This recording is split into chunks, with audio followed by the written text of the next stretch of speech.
Hello everyone, this is Jyoti Shukla and welcome to all in this channel. So yes friends, आज मैं फिर से कुछ इंपॉर्टेंट आर्टिकल्स लेकर के आई हूँ। तो चलिए देखते हैं क्या है ये इंपॉर्टेंट आर्टिकल्स। सो पहला है आपका flood forecasting and early warning system. So present time में अगर देखा जाए तो बहुत ज़्यादा बाढ़ देखने को मिल रहा है। हमारे आसपास के रीजन में जितने भी रिवर हैं वहाँ पर बहुत ज़्यादा बाढ़ देखने को मिल रहा है। तो इस सब को मैनेज करने का काम कोई ना कोई तो करता है, तो वो ये है central water commission CWC।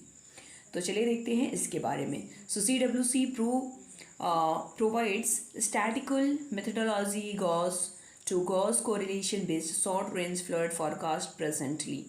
Flood forecasts are issued by CWC at 332 station, 133 inflow forecast station and 199 forecast station. So ये जो है CWC इतने सारे फॉरकास्टिंग करने का काम कर रहा है। Annually about 10,000 flood forecasts are issued by CWC and CWC is currently providing a near real-time 5-day advisory flood forecast on its web portal. तो प्रेजेंट टाइम में इस वेब पोर्टल पर आप इस वेब पोर्टल पर जो है वो विजिट कर सकते हो। तो वेब पोर्टल पर ये 5 डे पहले का मतलब फॉरकास्टिंग कर रहा है। पहले 5 दिन पहले की पूर्व सूचना देने का काम ये CWC जो है वो कर रहा है। इसके आगे अगर हम देखें तो major river basin of the country, the 5-day advance forecast is generated using various available rainfall data product like forecast rainfall and data GFS global forecast system and WRF जिसका फुल फॉर्म हो गया आपका weather research and forecasting providing by IMD क्या है? Indian meteorological department. तो ये जो है ये जलवायु से रिलेटेड जितनी भी चीज़ें होती हैं उन सबको बताने का काम करता है। तो ये सारी चीज़ें एक साथ मिल जाती हैं। And rainfall estimate namely GSMAP जिसका फुल फॉर्म है global satellite mapping of precipitation and GPM global pre advisory. ठीक है, तो ये सारी ही चीज़ें मिल करके ये फ्लड फॉरकास्टिंग का काम कर रहे हैं, जिसमें मेन है आपका CWC। आगे हम चलते हैं। हमारा नेक्स्ट आर्टिकल है कंपटीशन अमेंडमेंट बिल। तो ये कौन सा बिल है? अभी तक हमने बहुत सारे बिल सुने होंगे, लाइक किसी टेक्निकल से रिलेटेड या फिर फार्मर बिल अभी जो बहुत ज़्यादा विवाद में था। तो ये अभी इस बिल के बारे में हम जान लेते हैं। So what is in news? So the competition bill 2022 was introduced in Lok Sabha on August 5, 2022। तो अभी 5 अगस्त 2022 को ये बिल जो है इंट्रोड्यूस किया गया है। कहाँ पर? हमारे लोकसभा में। It seeks amend the competition act 2002। तो ये क्या करेगा? 2002 में जो कॉम्पिटिशन एक्ट था उसको बदलने का काम, उसमें मॉडिफिकेशन करने का काम करेगा। So the bill has currently been referred to standing committee for further discussion and analysis. So अभी इसमें discussion analysis बाकी सारी चीज़ें होंगी and then उसमें जो है जो चीज़ें करी जाएंगी वो हम देखेंगे। So difference between competition act, जो भी competition act पहले का है 2002 का, उसमें और ये जो नया बिल आया है उसमें क्या अंतर है उसको देख लेते हैं थोड़ा सा। Regulation of combination based on transaction value, the act prohibit any person or enterprise from entering into a combination which may cause an appreciable adverse effect on competition. So combination imply mergers, acquisition or amalgamation enterprises. The prohibition applies to transaction where parties involved have first cumulative assets of more than 1,000 crore और second हो गया आपका cumulative turnover of more than 3,000 crore subject conditions. तो ये सारी चीज़ें आप देख सकते हो इसमें कंपटीशन अमेंडमेंट बिल में। नेक्स्ट हमारा है एयरक्राफ्ट कैरियर INS विक्रांत। ठीक है, तो ये क्या है? कॉन्टेक्स्ट क्या है? The carrier is set to be commissioned on September 2002 in the presence of prime minister Narendra Modi. So about aircraft, चलिए इसके बारे में थोड़ा सा जान लेते हैं। तो INS Vikrant is India's first indigenous aircraft. तो इंडिया का पहला इंडिजीनियस एयरक्राफ्ट कौन सा है? INS Vikrant. A part of Atmanirbhar Bharat, it is shining example in the nation quest for Atmanirbhar Bharat. तो मेक इन इंडिया और आत्मनिर्भर भारत में ये सबसे बड़ा एक एग्जाम्पल सेटअप हो रहा है। Initiative with more than 76% indigenous content, INS Vikrant was named after the warship that played a crucial role in 1971 war. तो इसका नाम कैसे पड़ा है, तो 1971 के वॉर में हम सभी को मालूम है कि उसी के वॉर के बाद में, यानी कि उसी से इसका नाम रखा गया है। It is designed by the Indian navy. Next आपका directorate of naval design D&D, तो इसने इसे डिज़ाइन किया है। The carrier was built at Cochin shipyard limited, तो बनाया किसने है, ये आपका हो गया public sector shipyard under the ministry of shipping. तो इसे बनाने का काम कौन सी मिनिस्ट्री ने किया है, तो शिपिंग मिनिस्ट्री। नेक्स्ट हम आ जाते हैं यहाँ पर, अगर देखें तो one nation one fertiliser scheme. जैसे अभी इससे प्रीवियस में हमने एक बहुत ही फेमस स्कीम के बारे में देखा था, one nation one ration card, ठीक है। उसी तरीके से ये है वन नेशन वन फर्टिलाइजर। तो फर्टिलाइजर के बारे में हमें मालूम ही है, तो जो किसान होते हैं ना, बेसिकली जो फार्मर्स होते हैं, उनको डायरेक्ट इससे बेनिफिट होगा, ठीक है। वो कहीं पर भी होंगे, यानी कि सब्सिडी से रिलेटेड कोई भी चीज़, जैसे MSME हो गया और जितनी भी तरह की सब्सिडीज़ होती हैं, वो इससे डायरेक्ट उन्हें लाभ होगा। तो इसका ये न्यूज़ में क्यों है, चलिए देखते हैं। So ministry of chemical and fertiliser had decided to implement one nation one fertiliser by introducing single brand for fertiliser and logo. तो इसका नाम क्या है, इसका जो इंट्रोडक्शन दिया गया है ना, वो कुछ इस तरीके से, single brand for fertiliser and logo under the fertiliser subsidy scheme named. इसका नाम क्या रखा गया, प्रधानमंत्री भारतीय आपका जन उर्वरक परियोजना। क्या है, प्रधानमंत्री भारतीय जन उर्वरक परियोजना, PMBJP। अभी बीजेपी से भारतीय जनता पार्टी नहीं समझना है, इसका मतलब हो गया प्रधानमंत्री भारतीय जन उर्वरक परियोजना। ओके, तो ये है, इससे क्या होगा, फार्मर्स जो है वो डायरेक्ट इससे बेनिफिट उठा पाएंगे। नेक्स्ट है हमारा जो नेक्स्ट आर्टिकल है, लद्दाख में जियोथर्मल पावर। सो अभी हम देख रहे हैं कि लद्दाख में बहुत सारी चीज़ें, नई नई चीज़ें ऐड करी जा रही हैं, वहाँ पर काफ़ी ज़्यादा डेवलपमेंट करने का काम किया जा रहा है। तो चलिए देखते हैं इसके बारे में। राज्य द्वारा संचालित explorer Ireland natural gas corporation ONGC चीन के साथ वास्तविक सीमा पर चुमार की सड़क से दूर लद्दाख में स्थित एक दूरस्थ घाटी पूगा में भूतापीय ऊर्जा, कौन सा, न्यूक्लियर पावर प्लांट के माध्यम से बिजली उत्पन्न करने के लिए भाग लेगा। तो जो है यहाँ पर न्यूक्लियर पावर प्लांट, जियोथर्मल, अच्छा न्यूक्लियर और जियोथर्मल में थोड़ा सा जो है ना वो डिफरेंस हो जाता है। न्यूक्लियर के क्या मतलब, न्यूक्लियर पावर प्लांट जो होते हैं और जियोथर्मल में मतलब कि जो अर्थ का ही नीचे का टेम्परेचर होता है ना, उसी से जो है एनर्जी एब्जॉर्ब करने का काम किया जाता है। तो ये यहाँ पर लद्दाख में अभी सेटअप करने का काम किया जा रहा है। पूगा घाटी के बारे में देख लेते हैं थोड़ा सा। तो पूगा घाटी साल्ट लेक घाटी से लगभग 22 किलोमीटर दूर लद्दाख के दक्षिण पूर्वी भाग में चांगथांग घाटी में स्थित है। तो यहाँ भूतापीय ऊर्जा के बारे में अगर जानना है तो यहाँ देख सकते हैं कि यह भारत की पहली भूतापीय ऊर्जा परियोजना होगी और 14,000 फीट की ऊंचाई पर दुनिया की सबसे ऊंचाई पर ये बनाई जा रही है, ठीक है। ये पावर प्लांट जो है वो लगाया जा रहा है। ONGC ने परियोजना के लिए अपना पहला कुआं खोदना शुरू कर दिया है और प्रति घंटे 100 टन भूतापीय ऊर्जा के निर्वहन के द्वारा 100 डिग्री जो है वो, यानी 100 डिग्री सेल्सियस पर उच्च दबाव वाली भाप का सामना करना पड़ेगा, जिसे परियोजना के लिए एक अच्छा संकेतक माना जाता है। तो क्योंकि नीचे है, तो नीचे जो है वो टेम्परेचर और प्रेशर में हमें अलग अलग चीज़ें देखने को मिल सकती हैं। नेक्स्ट हमारा जाता है भारत में पुत्र पूर्वाग्रह में गिरावट। मतलब जो बायसनेस है ना, उस बायसनेस में अभी गिरावट आई है। तो चलिए देखते हैं क्या है। एक रिपोर्ट आया है, उसमें ये संदर्भ है कि हाल के दिन में बताया गया है कि भारत में पुत्र पूर्वाग्रह में गिरावट आ रही है, क्योंकि जन्म के समय लिंग अनुपात में 2011 में प्रति 100 लड़कियों पर 111 लड़कों से घटकर 2019-21 में 100 लड़कियों पर लड़कों का अनुपात 108 हो गया। तो पहले कितना था, 111 का जो था 100 और 111 था, लेकिन अभी जो रेशियो बन गया है वो 100 और 108 का हो गया। तो अभी हम 3 नंबर जो है वो कम देख सकते हैं। रिपोर्ट में क्या है, रिपोर्ट का जो हम देख सकते हैं परिदृश्य, तो भारत में लापता लड़कियों की औसत वार्षिक संख्या लगभग 2010 में लगभग 8 लाख से घटकर 2019 में 4.1 लाख हो गई है। यहाँ लापता का अर्थ है यदि महिला चयनात्मक गर्भपात नहीं होता तो इसके दौरान कितनी और महिलाओं का जन्म, मतलब बेसिकली हम देखते हैं ना कि भ्रूण हत्या होती है, तो वो अभी उसमें बहुत ही गिरावट, बहुत ज़्यादा तेज़ी से गिरावट देखने को मिल रहा है। मतलब बहुत तेज़ तो नहीं कह सकते, लेकिन हाँ ये है कि काफ़ी कुछ अंतर देखने को हमें मिल सकता है। तो भारत की 2011 की जनगणना में भारतीय राष्ट्रीय परिवार स्वास्थ्य सर्वेक्षण, ये जो है ना वो रिपोर्ट आती है, इसके द्वारा राष्ट्रीय परिवार स्वास्थ्य सर्वेक्षण होता रहता है पर ईयर।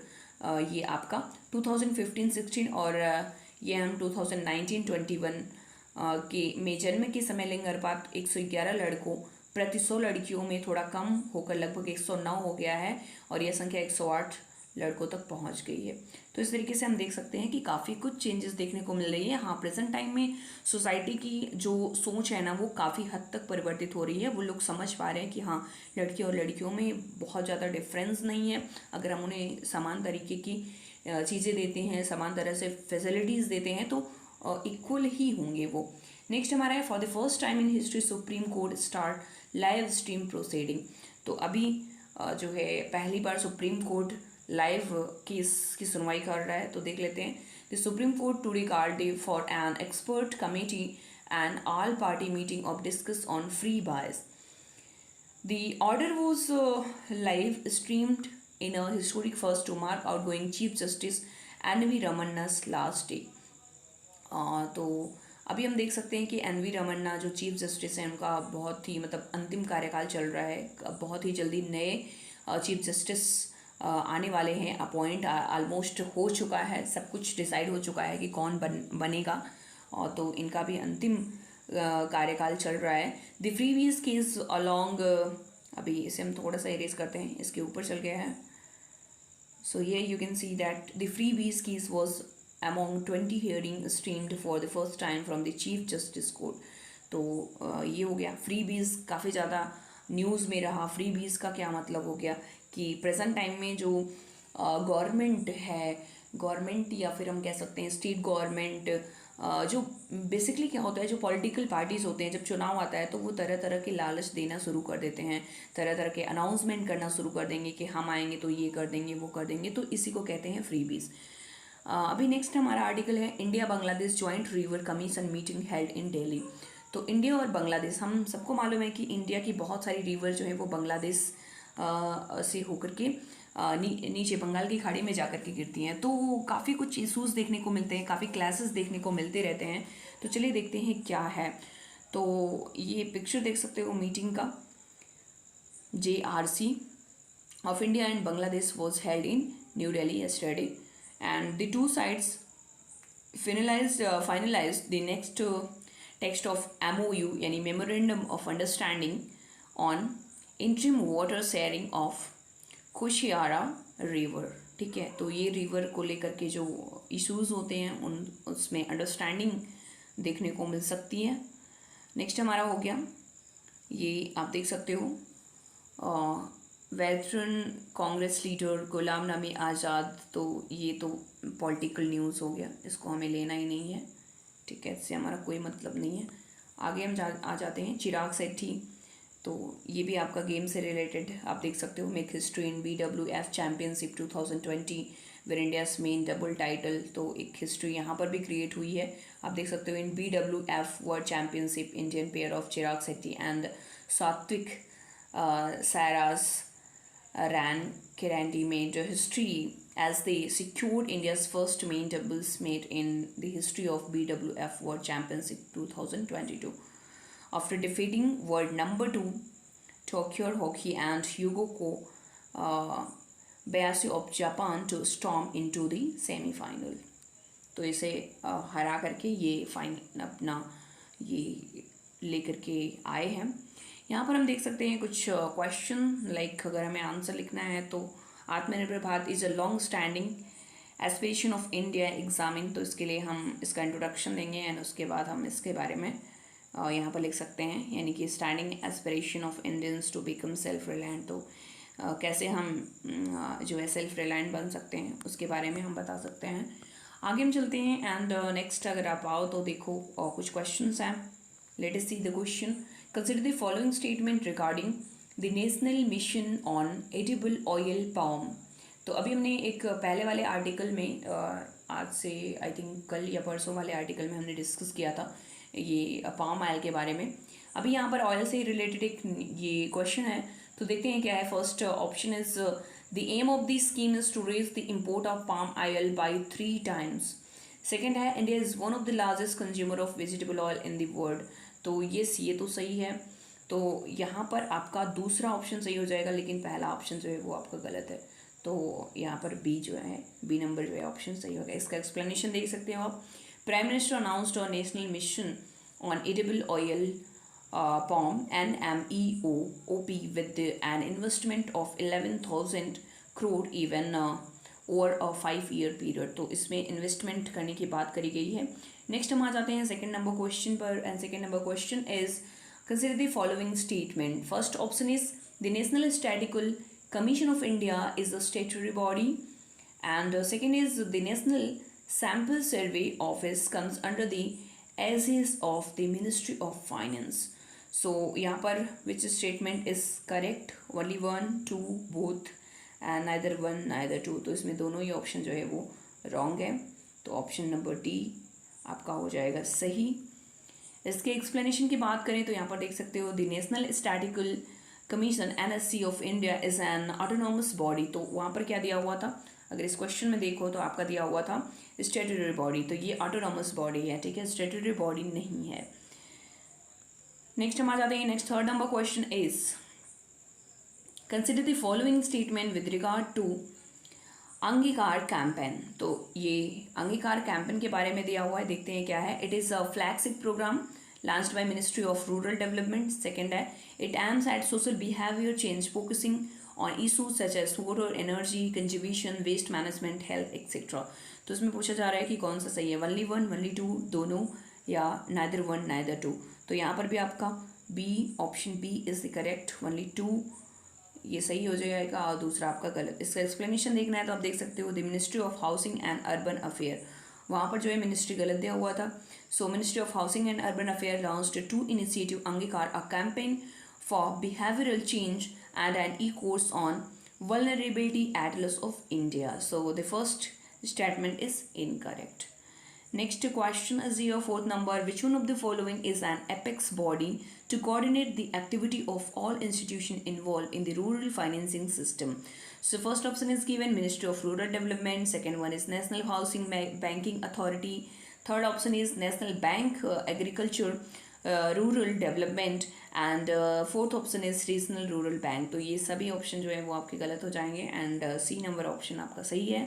इसके बारे में अगर देखना है तो अभी देख सकते हो the national bank of agriculture and rural development NABARD वो setup in 1982 as an apex body to coordinate the activities of all institutions involved in the rural financing system। Next हम आ जाते हैं, तो ये रहा हमारा fourth number question. Fifth number question पर आते हैं। तो यहाँ पर दे है